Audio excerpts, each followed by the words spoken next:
Good evening and welcome to the FIH Odisha Hockey Men's World Cup show. Joining me this evening from India, commentator who we are very familiar with, Charlie Braham. Thank you very much for joining us. Marsha, lovely to be here. Thanks for having me on board. Yeah. And in the Netherlands, very pleased with his team's result today.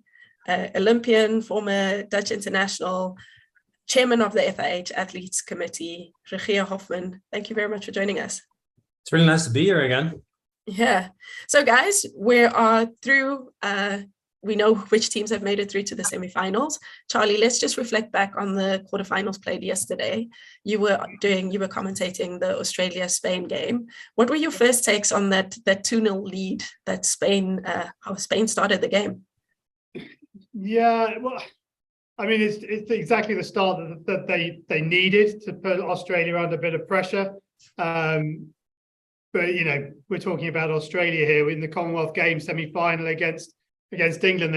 They were 2 down and running out of time, and they managed to turn that one around. And you just felt if Spain could have got a third, Calle had that chance at the back post. Iglesias missed it, Manini crossed it. Iglesias in the middle, he missed it. Calle at the far post, he missed it. Then they go down the other end, ball's crossed, Lakai gets his stick on it, and then it falls to the Australian and Beale who sticks it in the net, and 2-1, 5 seconds until halftime, completely changes the complexion of the halftime team talk. So it's one of those ones, I wasn't actually particularly worried for Australia. I always thought they would have enough in the tank, and I thought they were possibly a little unlucky with that 5th goal that was ruled out, and I think at 5-2, it's done. But at 4-2, of course, Spain get another, and then it's a really tight encounter, and they're indebted to Charter for making that penalty stroke save. But I mean, Marias goes the same way that he did the other night, and Charter's obviously done his homework and guessed that he'd go the same way. Yeah, indeed. And I must admit, it got intense with that 5th goal, because I think it was just a few minutes later that the penalty stroke was then awarded for Spain. And in just a few minutes, the thought that went through my head was, you've turned the game from a possible, indeed, it was 5-2, or then giving Spain a chance to equalize and go into shootouts. Let's not forget, I mean, you know, the Olympic Games, Spain, Australia was sweeping all before them. Spain drew them 1-1 back in 2010 at the World Cup. Spain were a very difficult proposition for Australia then. I was sharing a car with Rick Charlesworth, and he was like, hey, this is a really tough game. We just don't like playing Spain. And it proved to be. I mean, it was a very difficult game, but, you know, Australia showing their mettle once again. Yeah, and having been there live, seeing it, feeling the vibe, was the Australian team really calm, or could you feel that the tension was building up as Spain were also picking up momentum towards the end? To me, they looked calm. They continued playing their thing, and yeah, as I said, I never really worried for them. I thought they would do it, you know. And then they scored. Yeah, I mean, what was it? It was 4 goals in 8 minutes, wasn't it? I mean, they scored one side of halftime, one within 45 seconds. So not quite as quick as Germany this evening, but there you go. Later. Let's talk about something nice. Yeah. Well, Regier, thinking about the Belgium-New Zealand game, it was a comfortable win for Belgium. They've looked really good in this tournament as well. What do you think, that they were just lucky in the draw, that they also got, like, New Zealand, who had fought their way into this quarterfinal stage, having won on shootouts, and that, you know, a tougher game, or one that they up towards for the semifinals against the Netherlands, will put them a little bit more to the test? I don't know. I don't think you're ever lucky playing a certain game. I always think you win your own games, and then you create your own luck, and you know, coming out on top of the pool or high in the pool makes sure that you get an opponent that becomes lower. So I think the results that you get yourself makes it easier for yourself. And you know, to be honest, I never was. To me, it was never really an if Belgium is going to win. It was more or less how many goals are they going to score. Even though, of course, they're missing Hendricks, which is well, he's quite an important player for them, but it also gave them, I think, and that's what I read also in what they were saying, a bit of more energy they could do for him as well. But that's this game, right? So next games, I think they will miss him. So it's I think they did a great job, but I didn't expect anything less from them actually. Yeah, they seem to have a lot of control, and I think that gives them confidence going into the semi-final, doesn't it? Yes, it does, and I think Michel is a great coach, and I think it's still a great team, the Belgian team, I'm very much looking forward to the semi-final, to be honest. So it's an interesting clash, Roger, isn't it? I mean, you got the experience of Belgium, who have apart from Brills, who retired, it's essentially the same team from 4 years ago, up against a relatively new Dutch team. You've got Peerman and Sevi, and that's probably about it. So it's a very interesting clash, isn't it?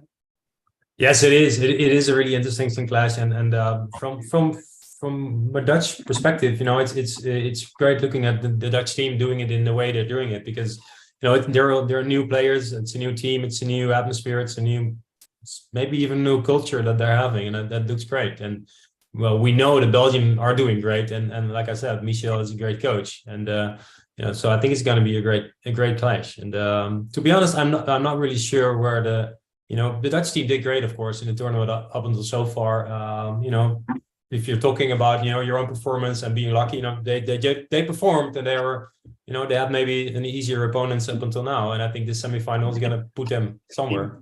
They haven't really been tested. I mean, like you say, you've got to go out and win your games and see what happens, and it sort of opened up for them a little bit. But even their games in their pool, New Zealand was supposedly the toughest test of the lot, but they didn't play on that day. They definitely played when they got down here against India, but they didn't play against the Netherlands. And it's going to be interesting. It's going to be the first real test for them, isn't it? I completely agree, and and it is an important test. And but I think they're up to the task. But I completely agree. It's the first one. Korea is always a difficult game, and if you look at the history of Holland playing Korea, that's always difficult. But it's something completely different, of course. Yeah, and conceding their first goal of the tournament today against Korea, I think that will also be a nice setup. As much as it was a very comfortable win for them, it's nice to have some of your weaknesses pointed out before you go into a really important game like the semi-final. Yeah, also I just think it just gets people to stop talking about it, because otherwise it just becomes a thing, which is ridiculous anyway. You played really well to get this point. It just would have been interesting if Korea had scored one of those early penalty corners. It would have made life, who knows what it would have made it, but it would definitely have made life a little bit more spicy, shall we say. Yeah, it was quite interesting with their referral, don't you think? Where they had the attacking penalty, corner where it was really clear that was the one they should have referred, and then you call it interesting. You call it, Marcia, but I don't think interesting is the right word. I was completely blown away that they used their referral so early in the game with such a little chance of actually getting it right. I mean, you look at the first game, half-time Hooters gone, you're 1-0 up, and you throw it's what are you doing? Yeah. It's such a difficult one for the umpire to overturn, in my opinion. And to make matters even worse, Germany didn't learn from it. I mean, Nicholas Vellen had his head in his hands when Seymour Roberts went over and started making the T sign. Vellen's going like this, Andre Henning's going like this. It's like, oh my, strange what pressure does to you. Yeah, it is interesting. Rogier, you've played in many of these pressurizing games. How does that impact your performance? Sorry, how does it impact what performance? So not having a referral anymore? No, just in general, like, about making referrals. Yeah, it does. Errors. Sometimes we make the agreement of only a few players in certain moments were allowed to actually refer or anything. So that made sure that not everybody was screaming referral, because sometimes you're still in the emotion of the play and still have the feeling that you might be right or this might happen, but people around you might be way more capable of actually seeing that moment clearly. And in this way it's the same. And then maybe. And that's something that the players, of course, and the coaches, hopefully they talked about before the game. But a 5 meter distance, I think, is the most difficult thing to as a video umpire to change. So if I were a coach or a team, I would say, well, let's try not to use the 5 meters to get a referral. Try to do it with a foot or whatever it is, or whatever it is, but not the 5 meters, because then what's the video umpire going to do? Is it 4.5 meters, or it's really difficult, I guess. Well, but ultimately, actually, it didn't make a difference for England, because I think both the penalty strokes that were awarded were penalty strokes, and there wasn't anything else that was really contentious. But it could have been, really bad for them. Similar with Germany. Yeah. Well, speaking about that England-Germany game, that was an intense final 2 minutes of the game. We've seen Germany do this before, actually, where they managed to pull their keeper off and claw themselves back into a game. Charlie, what was it like in the commentary box? Yeah, it was an interesting one. England were looking pretty. England have looked pretty good, I have to say, despite the result today. The way that England have been playing, or Great Britain as they were in the Pro League at the moment, the way they're playing at the moment is something that I haven't seen them play over the last 15 years that I've been calling international hockey. I think they're playing at their best level. I think they've got a great squad. And tonight was just one of those moments which, if they could have it again, they would do it differently and it would be a different result. But in that moment, you always felt Germany would get a chance. And if they scored it, it was always going to be a pressure cooker situation. But as we mentioned, actually, in the third quarter, we said, look, discipline could be key here. Ruhr then goes up and picks up one of his customary cards. This time it was a yellow one. And you're thinking, okay, this is it. You're 2-0 up. You've got 5 minutes here. And they actually had 7 minutes in the whole of the third quarter with an extra player. They scored their second goal in the green card. And for me, Roger, I don't know what you think. I thought England were just too passive in that 5 minutes. They didn't really go for the jugular, and they just sort of tried to manage the game. But again, it's just so dangerous. And especially as we've seen in this tournament already, especially in the knockout stages, teams 2 goals up, trying to control the game, and they've lost. Every side that's been 2 goals up in the knockout matches, including the crossovers, has gone on to lose. You can't sit back at this level, because teams realize this is once every 4 years, and they will try until that final hooter.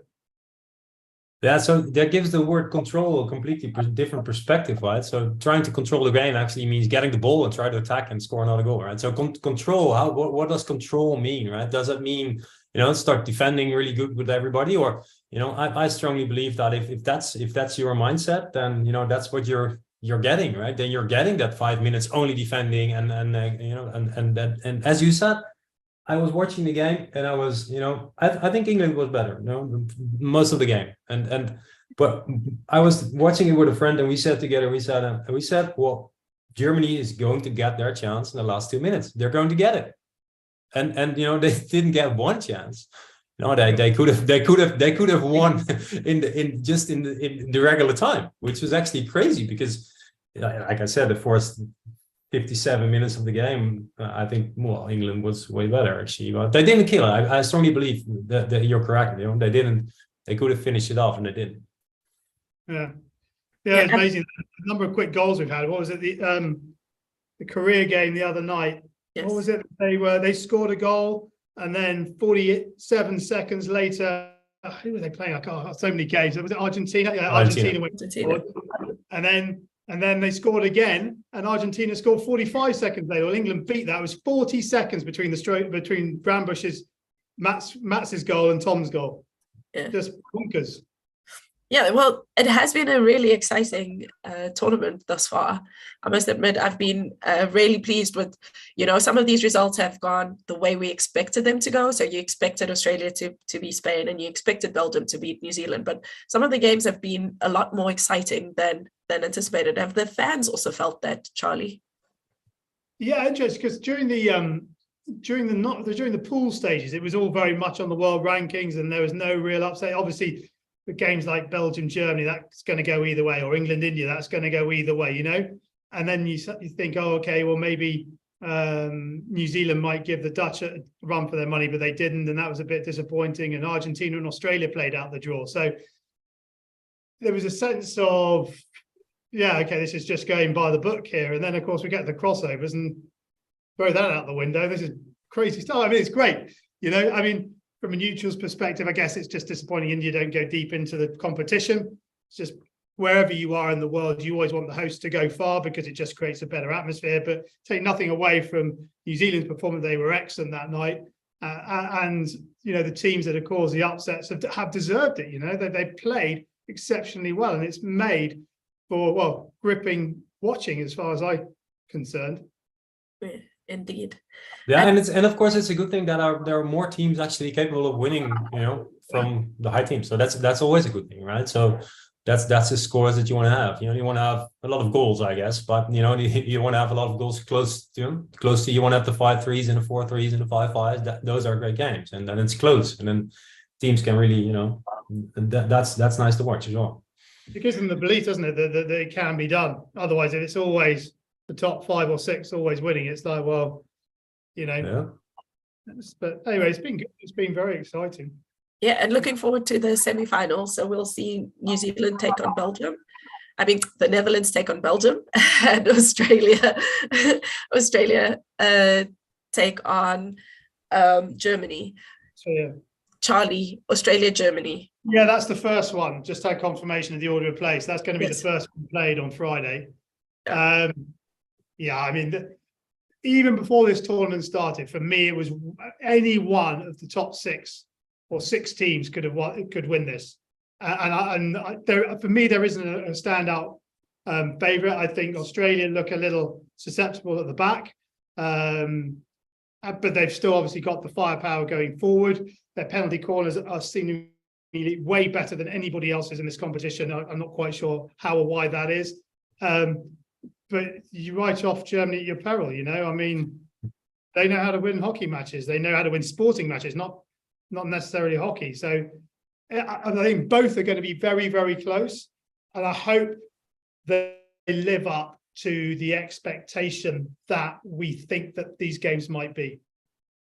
Yeah, I'm really looking forward to it. I can't pick a team that I think will win because indeed I think you can't. Roger's got very strong opinions, so I'm sure he knows exactly who's going to win. Is that right? No, I'm to be honest, I didn't expect Germany to be in the top 4, and the other 3 teams I did expect actually. What I find interesting is that you said that Spain is always a difficult team for Australia, but I also believe that Germany is also always a difficult opponent for Australia as well.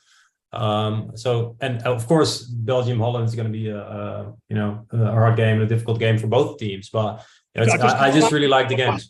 I knew this would come up. Yeah. 9 times, okay, in the last 9 years. Australia won 7, 2 draws. So Germany haven't won in the last 9 years. Since 2014 was their last win against Australia. So that was only in my time then, not anymore. So yeah. But, Belgium, the Netherlands. This is a derby, in a way, and we definitely see a new Dutch team, as Charlie mentioned earlier. But one thing that I do also pick up in the Dutch team is that it's a little bit more evenly spread. So you've got some strong defenders, you've got a really dynamic midfield line, and you've also got a powerhouse up front with speed, and then also great ability to finish and variation at your penalty corners. So the Dutch are not just reliant on one penalty corner specialist. Do you think that this is going to help prepare them for a successful game against Belgium? Or do you think that grudge game, that derby, always that mental aspect becomes a huge aspect in the game? Well, I think the answer is on both is yes. I think it's a semi-final of the World Cup, so the mental aspect is always going to be important. It doesn't matter who you play against. But I agree that the Dutch team is more evenly spread now. But I also, the only thing I'm still, of course, they only got 1 goal against up until now, and of course they, that's part of because of how good they play, but it's also, I think, part of who they played against. And I'm wondering whether, and this is actually the same that we just have been discussing. If in the beginning of the game they are going to conceive a goal, I'm wondering what happens then with the defense and their security and their the pressure that they're feeling. So and because quite a lot of guys are quite young, first big tournament. So yes, they're great hockey players and they have a great balanced team. And I really hope that they are also capable of doing that in those moments in the semifinal against Belgium. So that is, and I think they can, but I'm not sure yet. What approach do you think that they should take tactically into the game? Well, I think Holland, I think the Netherlands, and that's what in my time was the case. We I think that still is. We played the best games by just going by your own strength and don't do too much, changing things because you play a certain opponent. And I still think that they should do that. Defend well and use your speed, and that's how I used to play and how I like to play always. And that's what I like to see in the Dutch game now as well. Defend well and use your speed in attack. And that's the game I love to watch, and I hope they are able to do that against Belgium as well. Yeah, but saying that in using your speed in attack, sorry, Charlie, like not only the Netherlands. Because it's a local derby, that just changes things a little bit. Just puts, for whatever reason, when you play your nearest neighbour geographically, or whether it's the team across town, somehow things always seem to happen weirdly. Yeah, that is true. But Charlie, just looking at all four teams in the semi-final, all four have exposed their defense quite a bit, I think. So while the Dutch only conceded one goal this tournament, in the game this evening, they started off a bit rusty in their defense, where Korea actually had some great opportunities, but they came from giving your man too much space or defensive errors that cost them the penalty corners. But we saw the same with Australia. We saw the same with Germany and Belgium. Do you think that having a strong defense to attack approach is something that these teams should also consider going into the semifinals? Yeah, I think it is important that it clicks. But one thing I've noticed here, when the defenders get very low with the stick very close to the ground, the ball seems to stay on the end of the stick. It's when they're not low enough, the number of deflections that have come off defenders and fallen to attackers to score or win penalty corners, it's been really weird, like a lot. And the ball seems to be, rather than sort of deflecting and going harmlessly away into space or something, it always seems to be ending up on an attacker's stick and something happens. So it's doing the basics right, get low, stay on your man, and just, be as solid as you can be in defense. There are going to be mistakes, because there are always mistakes in everything you do, but it's minimize them as much as possible. And if you make them, it's how you respond to them. Yeah. Charlie, who has impressed you the most at this tournament so far? Individual players. Teams remaining, or all the matches here, or all the teams here? From the remaining teams. The remaining teams. Germany impressed me massively tonight with that comeback. Extraordinary stuff to witness, as hard as it was to watch. It was phenomenal.